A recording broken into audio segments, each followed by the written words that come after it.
Welcome to the Growing the Future podcast, where our future is always bigger than our past. Today, I'm speaking with none other than Shane Thomas, who is an agronomist by trade.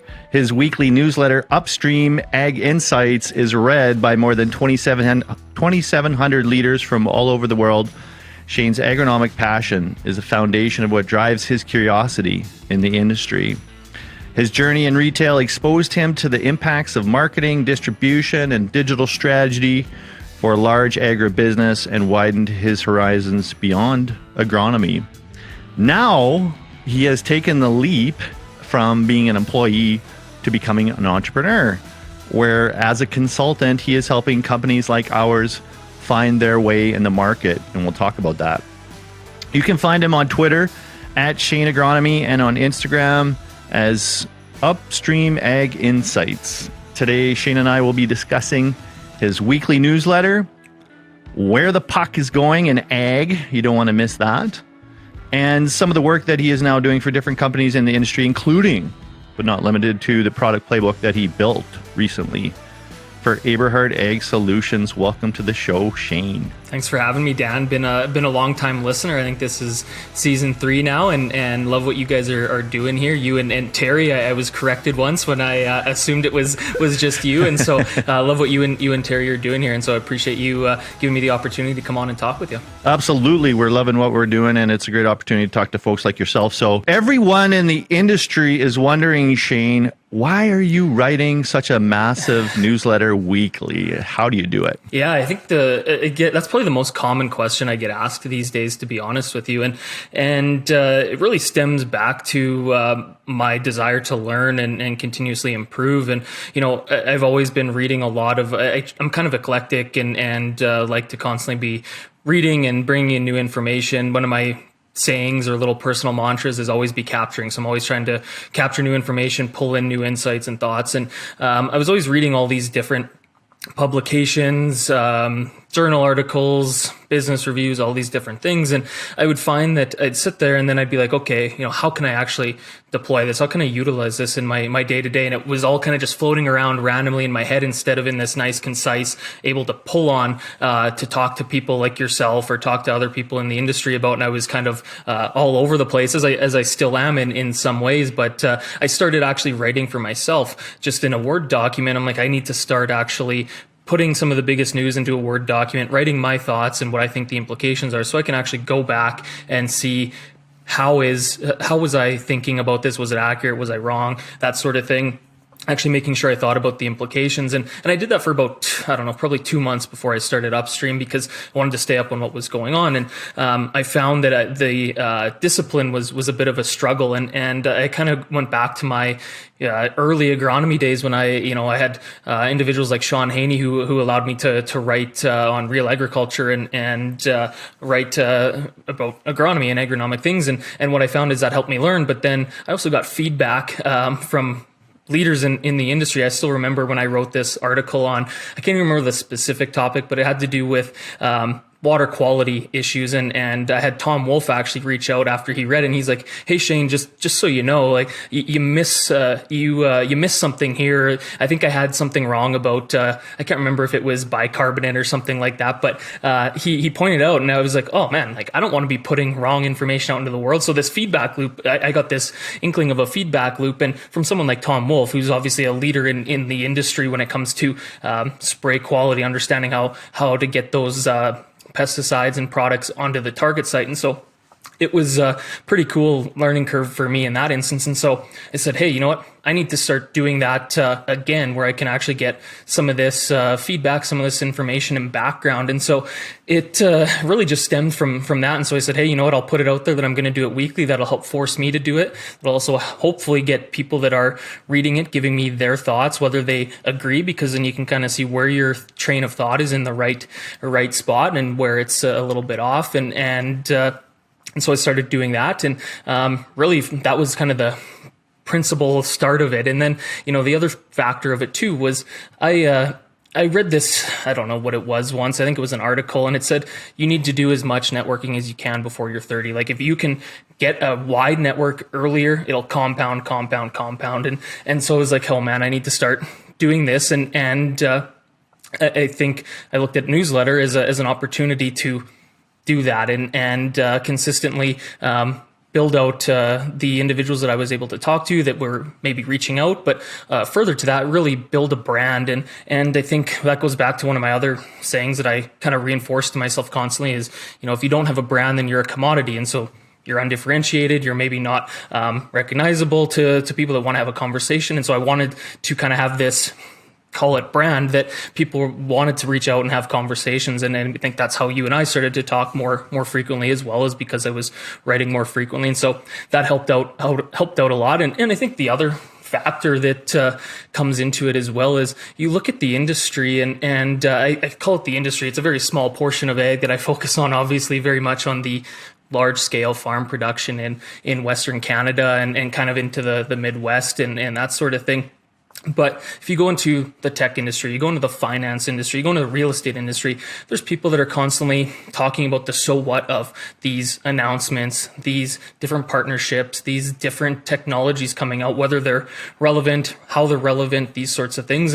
And I still remember when I was starting out in the industry, I'd read these news clips or these pieces of information, whether it's from Ag Funder News, whether it was from somebody else. And it was like, okay, how does this impact me? How does this impact the industry? How does this impact my business? Or how should I start to think about this? And I would talk to other people that were longtime industry individuals, and they'd be like, yeah, I don't necessarily know either. And so I think that's where another aspect of it too is I wanted it to be a jumping off point for people to be able to say, hey, here is some of the news that I should be reading, have that curated side of things. But then there's also some perspectives and highlights and takeaways that can be that break room talk when we are in the office or on a call, whatever it is, to say, hey, here's something that I was thinking about or I read about. What are you guys thinking? And I've been fortunate enough to get a lot of feedback that's how it gets utilized in a lot of ways. And so that's been a great aspect of it too. And yeah, that kind of just really I guess encompasses the majority of it, but I do find it interesting to, what are the different strategies to try and build out a incremental follower list? What are the strategies to build up the awareness of it? And so it's kind of fun in that regard to just utilize some of the social media tactics and just this little side project passion initiative that keeps me busy, keeps me annoying my girlfriend a little bit with random things I want her feedback on. And so, yeah, it's just been a fun initiative in general. And, right now it's not really monetized in any significant way, but looking at, how could it expand? What could that look like? What's the time horizon and all these different things? So it gets me, again, thinking more critically about things and thinking strategically about it. Well, you mentioned the feedback. What kind of feedback or interaction are you getting with all these people that are reading this thing? Quite a bit, I guess. Mostly good. I mean, I do get people that disagree, which is great. I love it because, again, you can learn from other people's perspectives. You learn where you're missing. But, I've been fortunate enough to have people in 30 different countries reading it. So I'll have calls with people from Australia and Brazil and Switzerland all in the same day where they're reading it and they're, wanting to say, hey, here's something I'm thinking about. What do you think? Let's talk a little bit about this specific company. Here's something that I was reading. I'd love to hop on a call with you and talk about it. And so the majority of the feedback is great, or even just individuals here in Western Canada too that I knew, but now all of a sudden they're sending me email messages being like, hey, I found that interesting.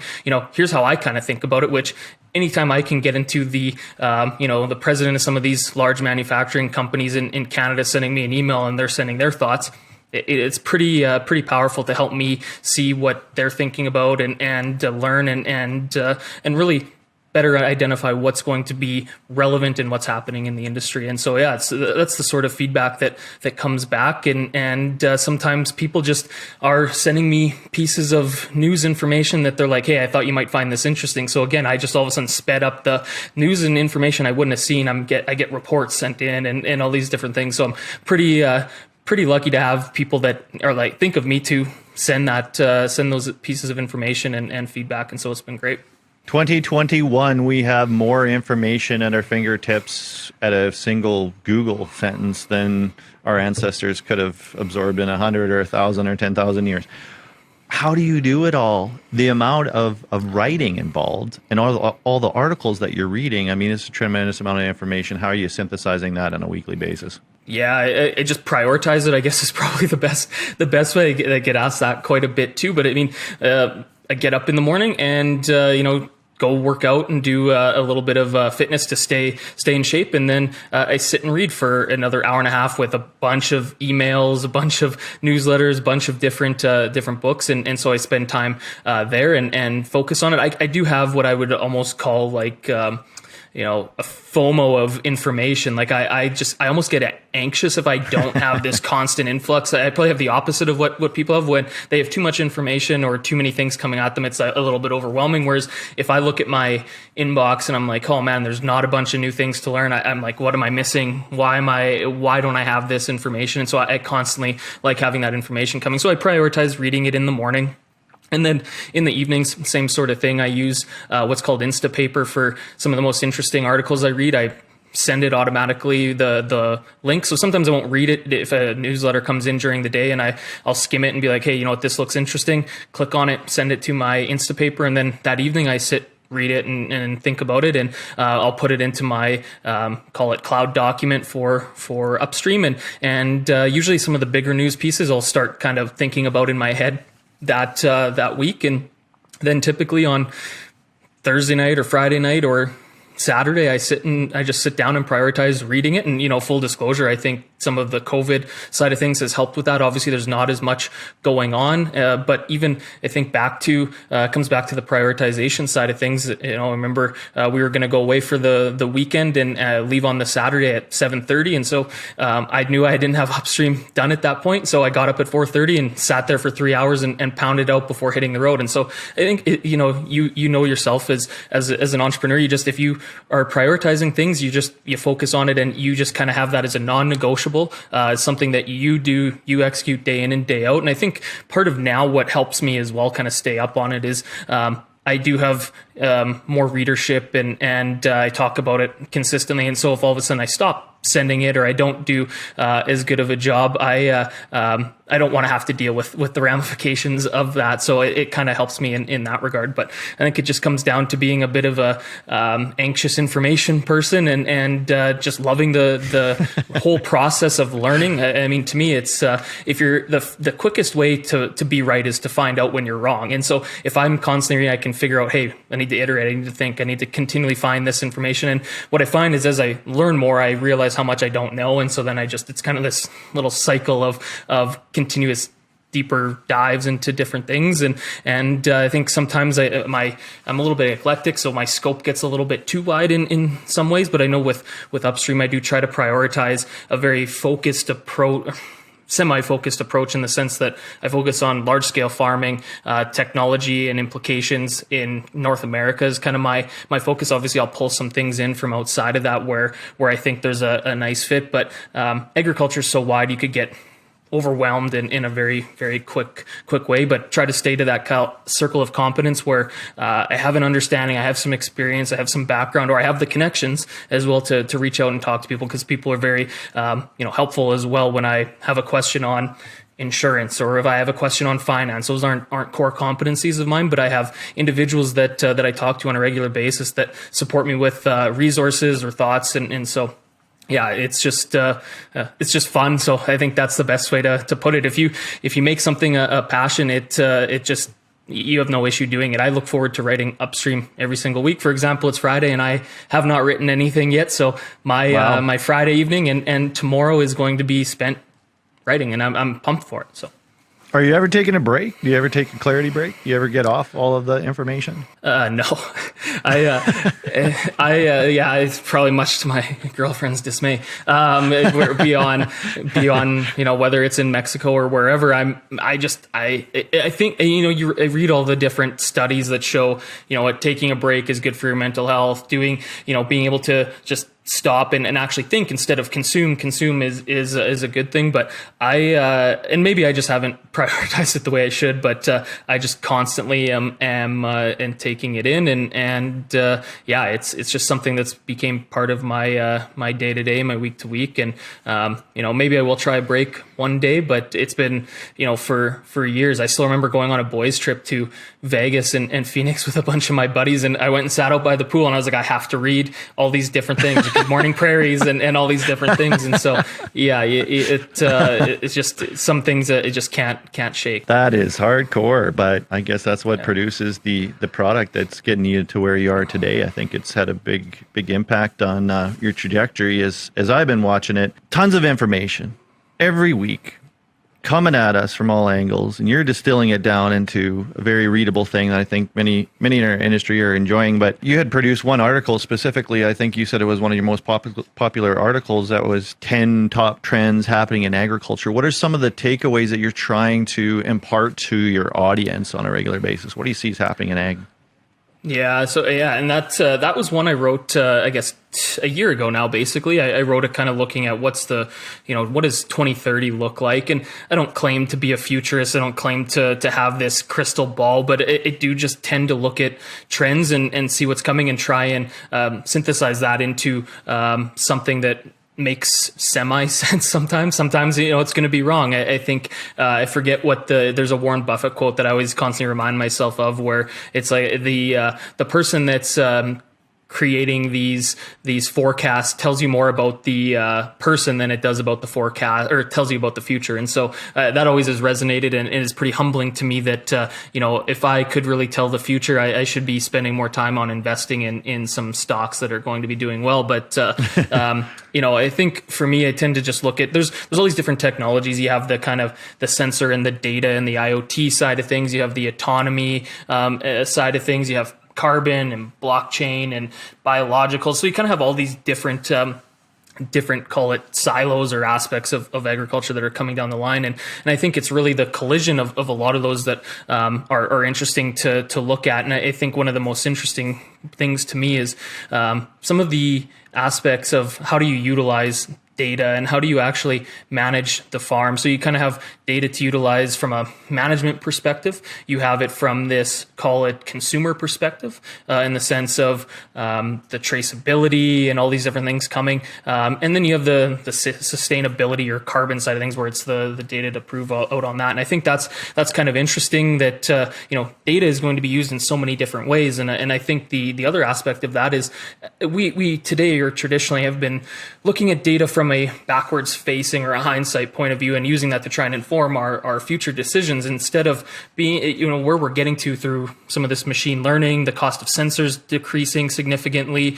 hopefully connectivity coming in a more meaningful way. But it's actually being able to take that information and that real-time data and being able to make a decision in real time or in a proactive way, because you can actually predict what might come. And so when I start to look at, things like, insect forecasting, where if we can have a sensor in the field that is actually better understanding of whether it's insects that are moving in or whether it's disease potentially coming in, so it's actually testing and understanding spores that are in the field or in the geography, all of a sudden, if you can start to forecast that it's at a level that might be relevant to spray, and you proactively put out, in the case of, another trend of biologicals and environmental side of things, something like a pheromone-based product like what ProVivi has, which is a BASF-based investment. I believe they're out of Europe. All of a sudden now you can start to proactively get ahead of, say, an insect, where instead of waiting till that insect is in the field and feeding and already causing yield damage, already causing issues, and then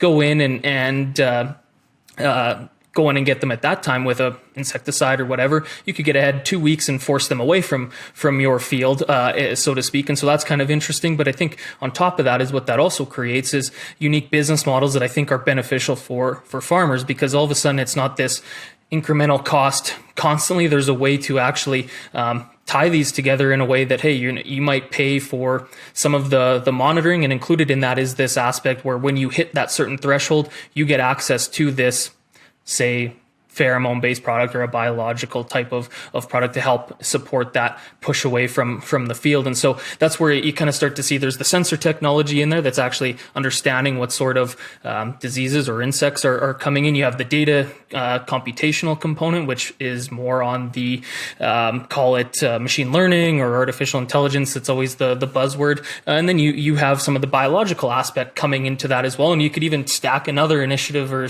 kind of topic in there is drone spraying, where all of a sudden it might not be something that gets sprayed clear across the field. You might load up the drone that is automated. And again, that's where automation now comes in. You can automatically have that drone load up with that pheromone-based product, spray the outer rounds of the field and help keep those insects away, so to speak, that might be blowing in or might be attracted to that specific field or the flowers within it. And so you kind of see this collision of all these different technologies. And I think we tend to look at them in this linear fashion where, this is a technology, this is something to watch, but really it's how they all influence and influence one another and are connected to one another. And so that's what I tend to watch a lot of. And I think one of the quotes that sticks out to me in this too is people are always like, well, that's so far away. And I think a lot of that type of stuff might be, but there's the quote from, I think it's Will Gibson, and it's the future is already here. It's just not evenly distributed. And so you have some of these capabilities in other crops, specifically in other parts of the world. So always look at what's going on in the higher value crop side of things. So what's going on in Italy in vineyards, and how is that potentially, again, not everything comes down to the Western Canadian cropping sort of situations, but it's kind of like expensive cars. What starts out at the very high end and then eventually gets down into your lower end Kias or Fords or what have you. If you see backup cameras, in screen, all that stuff was in some of those vehicles 4 or 5 years before it actually trickled down, because now all of a sudden you see the technology has improved and the cost has came down, and you also have the call it pent up demand. People see it and are like, hey, that's proven, that works. Let's see how that would work in field crops, or in this example in lower end cars. And so I tend to watch quite a bit of that sort of thing.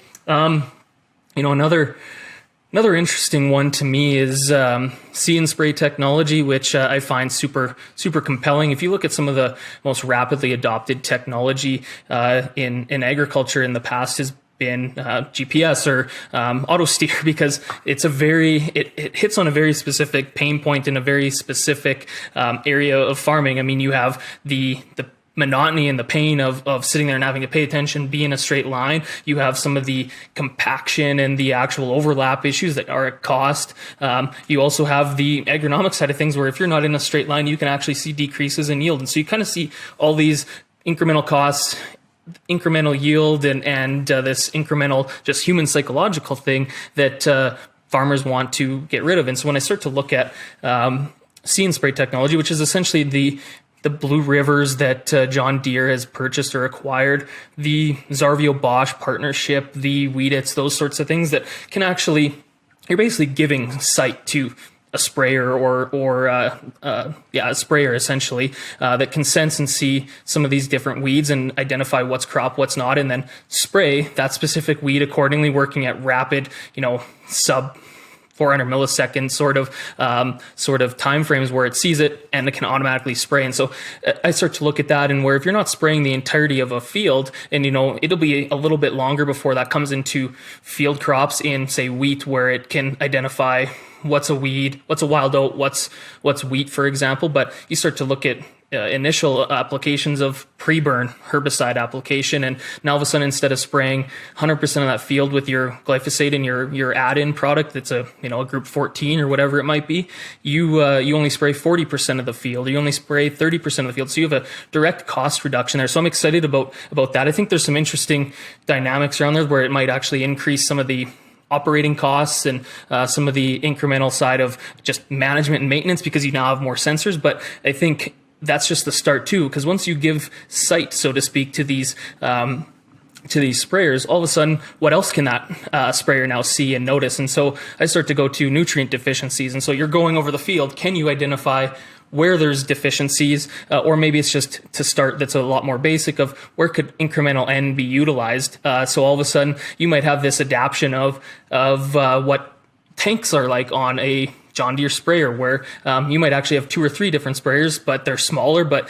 you have, say, nitrogen or phos or something in the one tank, and it's going to spray based on what it's seeing and understanding that there's a deficiency there. This will respond to this specific nutrient. And so I start to look at that see and spray technology as something that's pretty influential, pretty interesting. Even, one of the areas I tend to focus a lot on is ag retail and farmers' interactions with that and how retails are evolving. And obviously that changes the dynamics of how a farmer purchases some of these products. It changes how the retail sells and positions. And so kind of an interesting whole dynamic there. And again, to me, everything's a system, everything's tied together. And it's just about how do you understand that system so that you can see where if you push here, what comes out the other end, so to speak. And so it's super fun. And that's kind of a couple things that are interesting to me. I know one other one, I guess sorry, I'm rambling here, Dan, but I'm pretty excited. Awesome. But, even passion is coming out.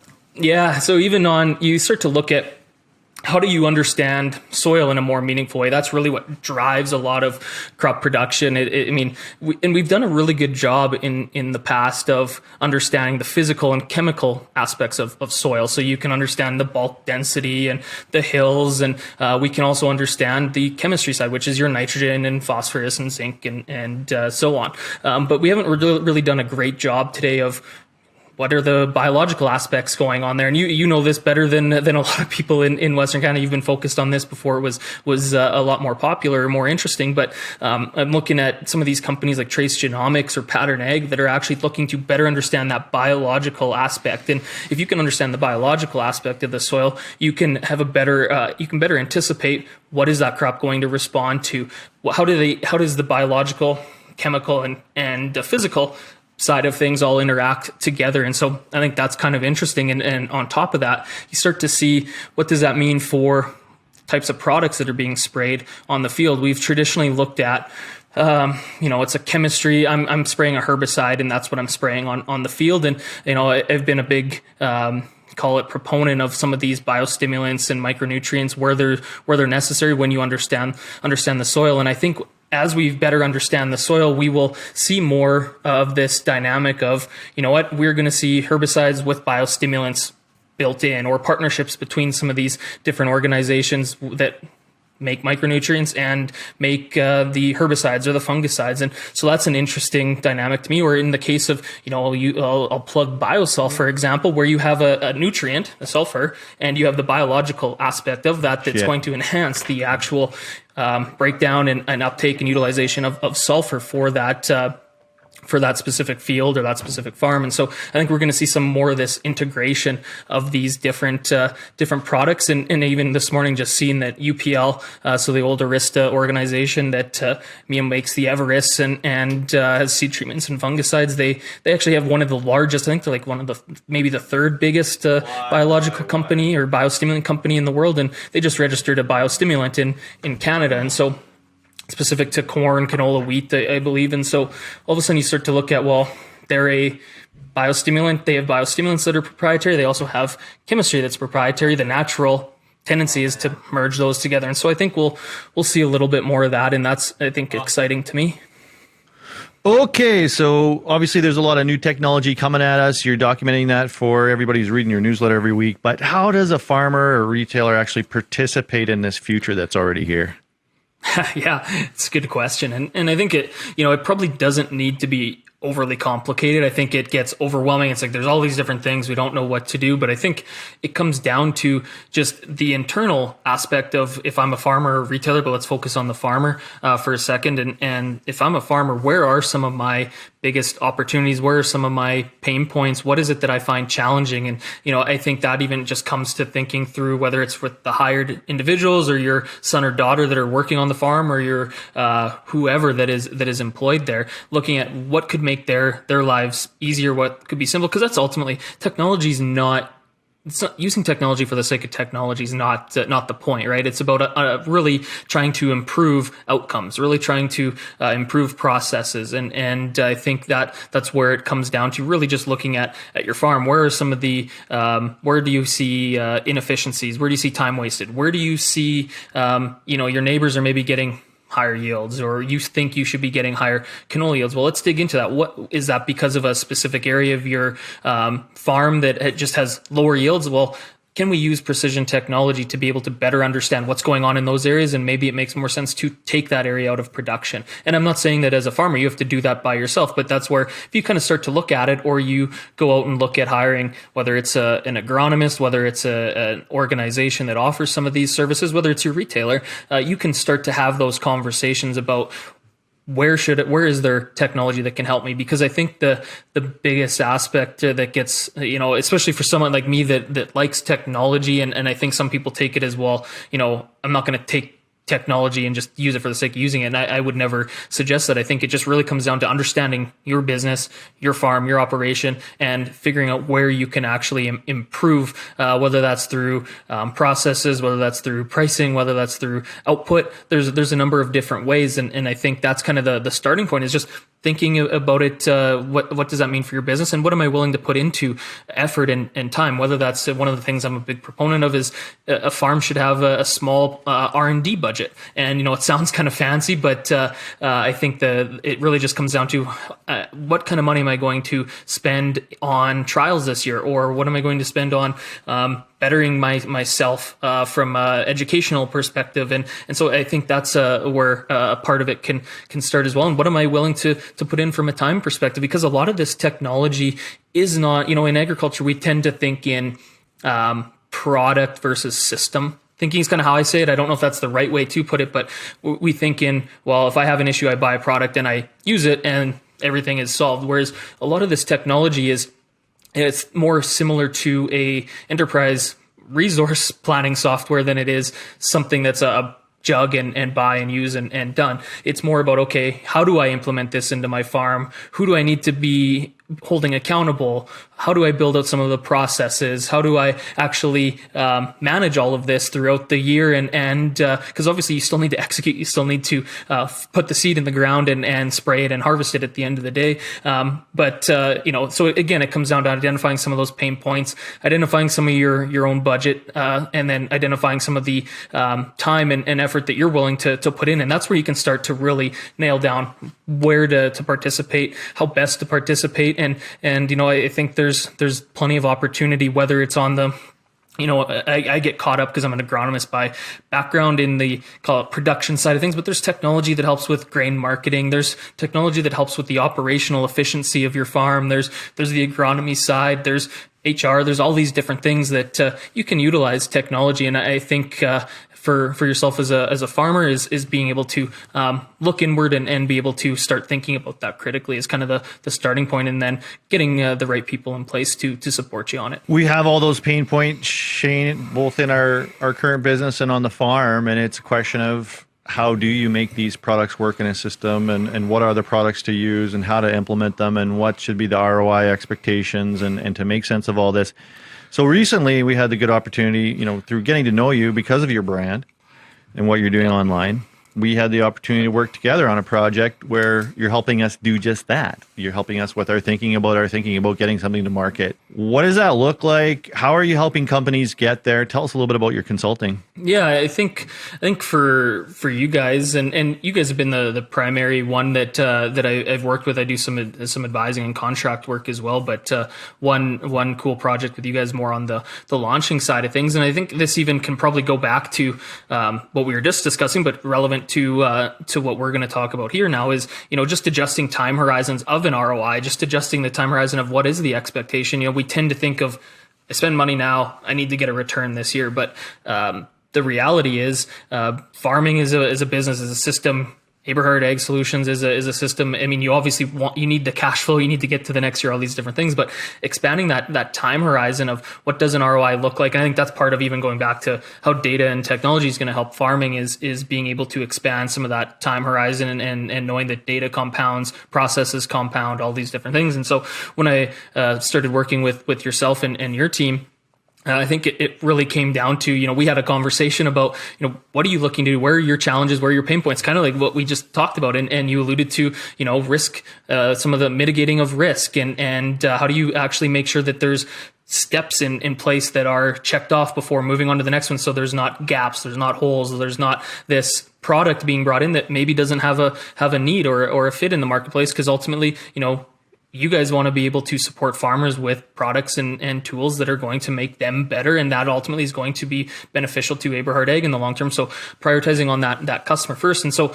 what we did obviously is we had a number of conversations and began to look at what does this need to look like? And it came down to beginning to look at, okay, how can we build out a process and a framework to think about the marketplace? How do we better understand the market? How do we better understand what either both farmers are needing and based on consumer trends, based on pricing trends, all these different things that are going on, but then also what are the distributors, your partners, what do they need? What are they looking for? Because ultimately they have that tight relationship with the farmer too. And so if you have those conversations with them, you're better informed, you're better framed, or you're in a better position to be able to put something in front of them that is going to fit their business and drive that. And I think that also then stems into, okay, what's the competitive landscape looking like from a product perspective? Is there a ton of products already doing the same thing, or is it, the call it typical HBR sort of approach? Is it red ocean versus blue ocean? And I don't think either is necessarily inherently good or bad, but how do you actually pick that product and understand where does that fit? And I think that kind of stems into the next part that we worked on, is really being able to understand what is that product's value proposition? Where does it fit? How do we be consistent in that messaging to the marketplace, whether it's the farmer, whether it's the distributor, whether it's internally at Eberhard Ag Solutions? Because I think a lot of companies, this is where you get so dispersed, especially when you start to look at things like biologicals and digital technology, where they do so much across so many different pillars of the organization or the business. But if you can start to really pinpoint what is the 1, 2, 3 key things that this is going to do, and this is how we're going to talk about it. And, sometimes that comes right down to the verbiage. And that's what we have even within the playbook as well, right? Where it comes down to what is that talking going to look like? How do we make sure that we consistently get that out into the marketplace? To farmers, to even competitors, because I think one of the worst things in this industry sometimes is everybody wants to knock the other product, but if you're very concise in how you're talking about it, you have this consistency clear across, instead of, well, sales rep Jane said such and such and John said such and such, and now you have this all your competitors tearing you apart, and rightfully so in some ways. Whereas if it's consistent, then at least you don't have this confusion going on in the marketplace. You don't have all these different dynamics happening, and I think that's probably a big part of it as well. But even, and I'm kind of all over the place with this, Dan, I apologize, but I think part of this, and maybe at the start, should have came back to really understanding what are your values and your mission as an organization. It's kind of where we did start of looking at what's going to be synergistic and fit into what Eberhard Ag is trying to provide and do for Western Canadian farmers and distributors and your partners. And I think that's an important part that doesn't get looked at so much. I mean, obviously you need to have the aspect of how do you make money? Can we make money at this? You need to keep the lights on ultimately, but just because you can make a buck at it doesn't mean it's the right fit for the market. And that can hurt the brand long term, where you've built up an exceptional brand in whether it's the Growing the Future podcast or Eberhard Ag Solutions. And you continue to build on that. And one poor product or one poor experience just erodes that continuously. And so I think that's an important thing that doesn't get talked about as much. Or I think a lot of the times people know it in the back of their mind, but it's maybe not a cognizant thought that gets talked about and approached. And so that was kind of, the part of it, but then, or the key parts of it is kind of identifying all those different needs and being able to drive that home in the market internally, all those sorts of things. But then really going back to how do we actually launch this into the market? How do we make sure we're on budget? How do we make sure that we have the marketing plan laid out with Gantt charts, with Excel documents that actually show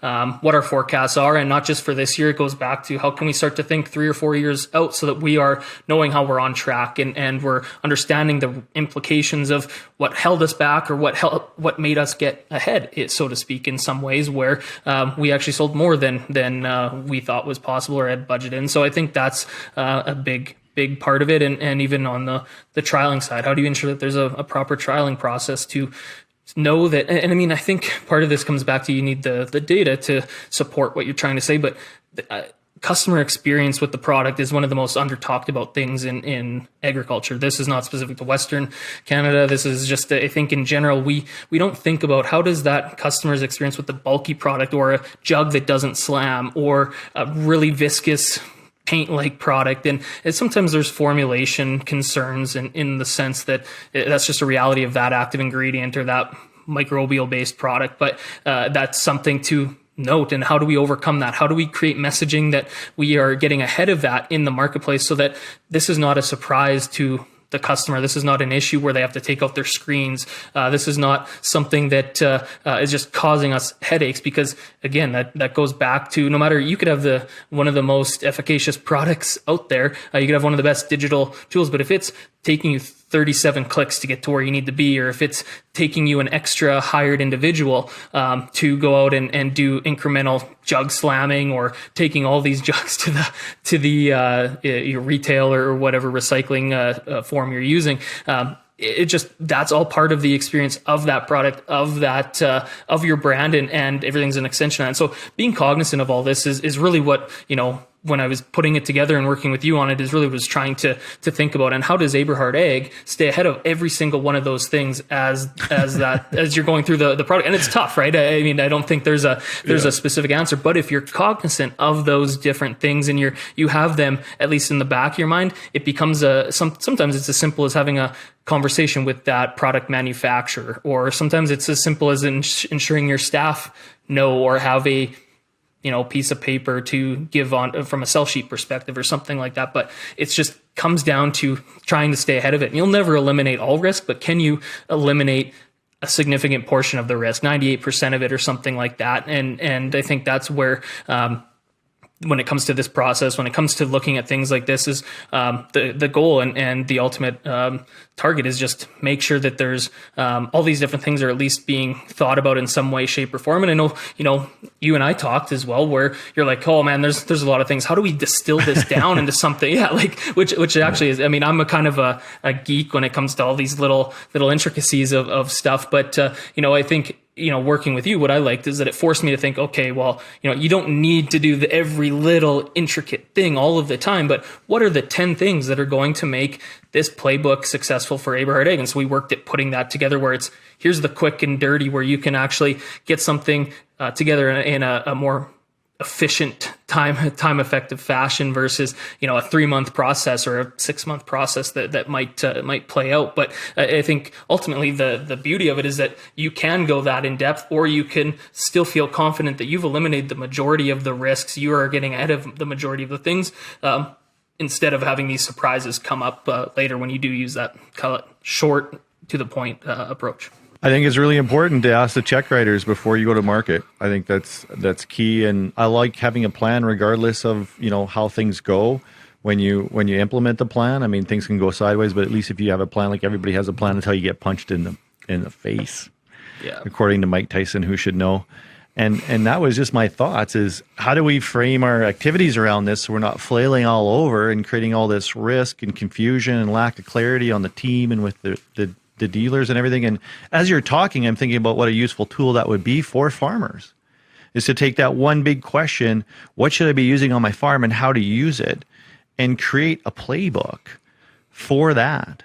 And for us here at Eberhard Ag, now that we've got that playbook for how we're approaching new products, I actually see that as the product, which is kind of the next phase of our partnership in this. Is this is a great service for people to kind of figure out how to get a product to market. Manufacturers are trying to solve these solutions too, but if you're a producer, having a plan about how you're going to approach new products is really good. But we got to leave it there, my friend. We could talk. This is endless. I feel like we need to have a series. I think we will talk more. I think you're going to be a regular on the show.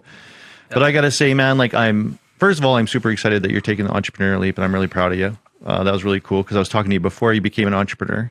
And you bit the bullet, you took the leap. Now you're out there, swimming in the blue ocean. So good for you. It takes a lot of courage, and there's days there's really high highs and really low lows. But the other thing is just I'm super excited about our partnership, working together and collaborating with people like yourselves. You have such a strong, unique ability, and all the information that you're sharing. You're doing a lot of good out there, and we're all trying to figure this stuff out. How do we move ahead in this new world order with all the opportunities out there. So you're providing clarity for people, and I think that's priceless. So good work, man. I'm proud of you. Thanks for coming on the show. I really appreciate it. Yeah, thanks for having me. It's always a fun discussion with you. Like you said, I feel like we could talk. We talked yesterday and talking again today, and could still go on. So yeah, it's I appreciate you inviting me on. I know we've been talking about it for a little while now, and I've been a long time listener, and so pretty lucky to get the opportunity to come join you. And maybe next time we can have yourself and Terry and his son on as well, and we can have a nice group discussion going. So I would love that. Terry actually wanted to do this show, and I kept forgetting, and then I told him, yeah, I got Shane coming on the show. Oh. So I know he wanted to talk to you too, but you know what? We can keep talking. We can have you on again. We're going to be continuing to collaborate. You're going to be continuing to communicate with your newsletter. So I think everybody's going to find value in this episode, and everybody that was sort of wondering some of those things that I was asking. I know everybody's sort of, the conversations I've had with people are like, why is Shane producing all this information? It was really interesting. So thanks for coming on the show, man. We'll talk again. Yeah, thanks a lot, Dan. Take care. Appreciate it.